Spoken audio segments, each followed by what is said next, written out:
Weekly updates. सहारा India पर गिरफ्तारी की तलवार लटकी। इतने एफआईआर पर एफआईआर जो हो रहे हैं तो गिरफ्तारी की तलवार तो लटकनी तय है। अब गिरफ्तारी होने का खतरा बढ़ता जा रहा है। ये उस आंदोलन का असर है और इस सप्ताह का सबसे बड़ा न्यूज है और ये जमाकर्ताओं की जीत की ओर बढ़ता हुआ कदम भी है। कुछ मामलात आगे बढ़े कि नहीं बढ़े, तो बढ़े तो इतने कि प्रबंधन की नींद उड़ गई है।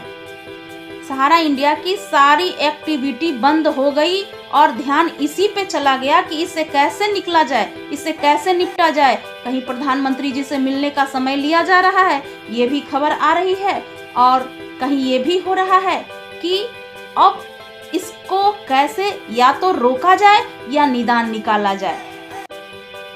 कुछ क्षेत्रीय विधायक भी निकल रहे हैं और इस मामले को संज्ञान में ले रहे हैं। वो हमारे पास आ रहे हैं और अपने लेटर पैड पे इस समस्या को लिख करके, हमारी समस्याओं को लिख करके अपने पार्टी के मुख्य व्यक्तियों के पास पहुंचाने का कार्य भी कर रहे हैं। Hello everyone, welcome again in my channel Saumya for Sahara. 15 नवंबर को जो सहारा इंडिया के सारे जोनल ऑफिस का जो घेराव शांतिपूर्ण ढंग से किया गया था, जो आंदोलन किया गया था, उस आंदोलन ने सहारा प्रबंधन की नींद उड़ा दी है, हलचल मचा दी है।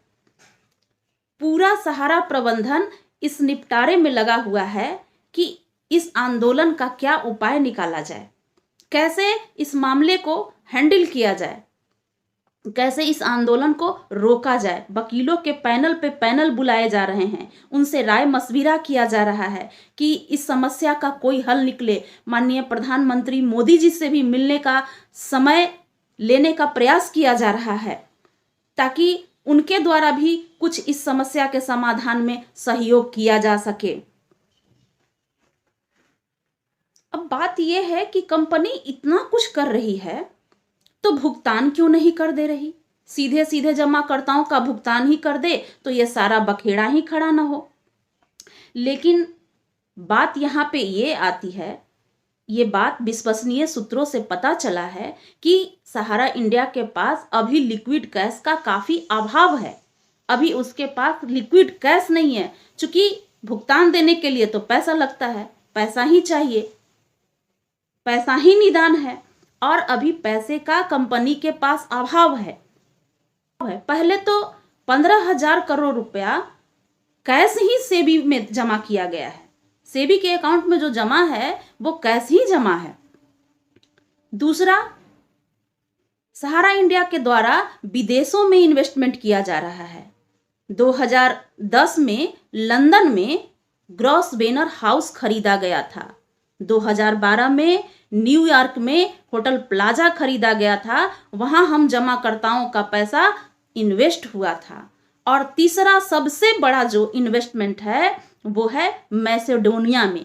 मैसेडोनिया जो कि एक छोटी सी कंट्री है जिसकी आबादी भी बहुत कम है और बेरोजगारी भी बहुत ज़्यादा है।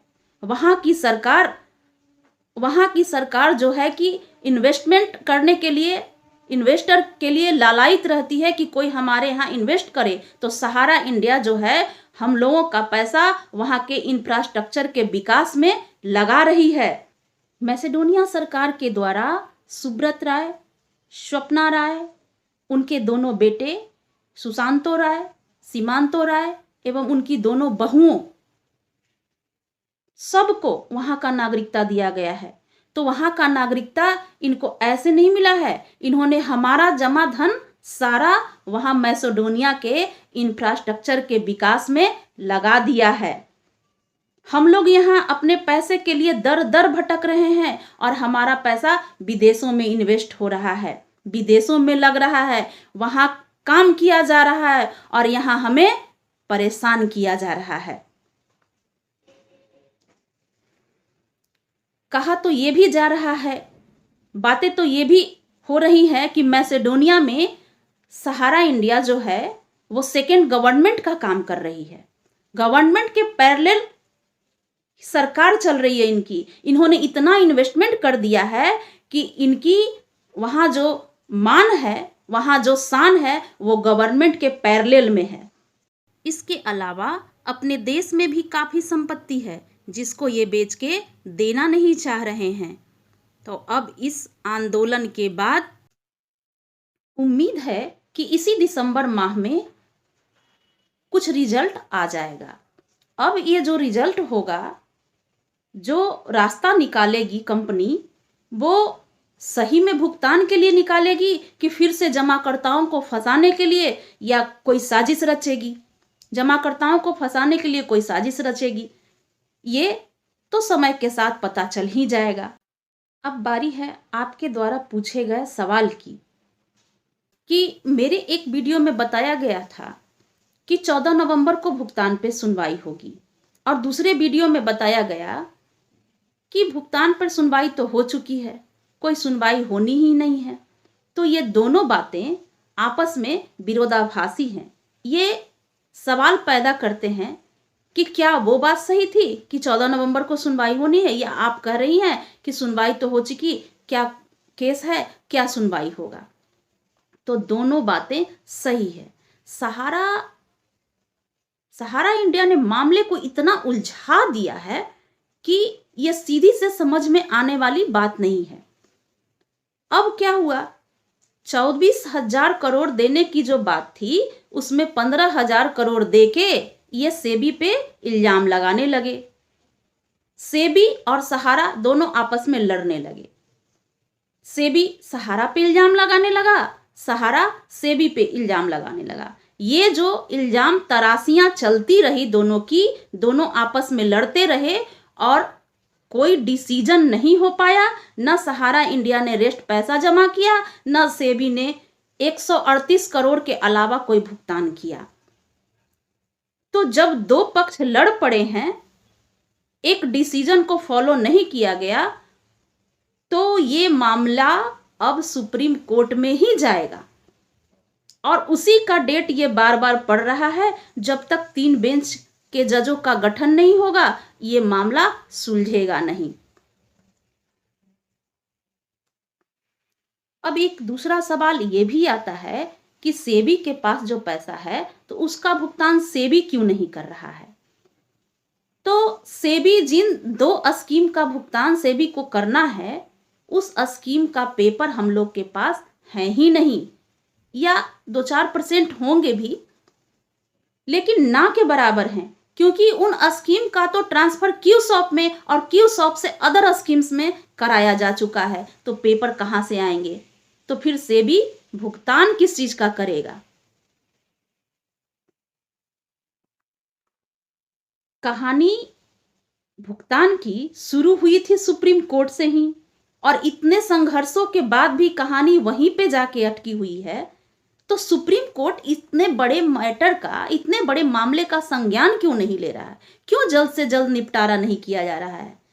इसीलिए ये आंदोलन हो रहा है कि जमाकर्ताओं के दबाव में आकर ही सही सुप्रीम कोर्ट भी सुनवाई करे, और सरकार भी हस्तक्षेप करे, और सहारा इंडिया भी भुगतान का ठोस उपाय करे। तो कहानी जो संघर्ष की शुरू हुई है, जो यहां तक पहुंची है, वो अब जीत का रास्ता तैयार कर चुकी है, मुकम्मल रास्ता तैयार कर चुकी है। जरूरत सिर्फ उस पे हम लोगों को चलने की है। डीएम के पास कंप्लेन, रीजन स्तर पर सहारा का घेराव, एफआईआर पर एफआईआर, सामूहिक प्रदर्शन, फिर 15 तारीख का घेराव, ये सब संघर्ष की कहानी ही तो है। तो इस संघर्ष की कहानी का फल जो है, वो है उस रास्ते का तैयार हो जाना, जिस पे चल के जीत मिलेगी, जिस पे चल के भुगतान मिलेगी। रास्ता तैयार हुआ तभी तो प्रबंधन में इतनी हलचल मची हुई है। सहारा प्रबंधन में इतनी जो सरगर्मियां बढ़ी हुई हैं वो इसी संघर्ष का नतीजा है।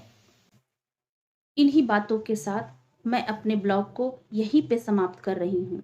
मेरे वीडियो को ज़्यादा से ज़्यादा शेयर करें, क्योंकि जितने ज़्यादा से ज़्यादा लोग इस आंदोलन में जुड़ेंगे, जितने ज़्यादा से ज़्यादा लोग इकट्ठा होकर अपने भुगतान की आवाज़ को उठाएंगे, उतना ही जल्दी इस मामले का निपटारा होगा। इसलिए वीडियो को ज़्यादा से ज़्यादा शेयर करें, चैनल को सब्सक्राइब करें और हाँ, लाइक करना तो बिल्कुल ना भूलें। धन्यवाद।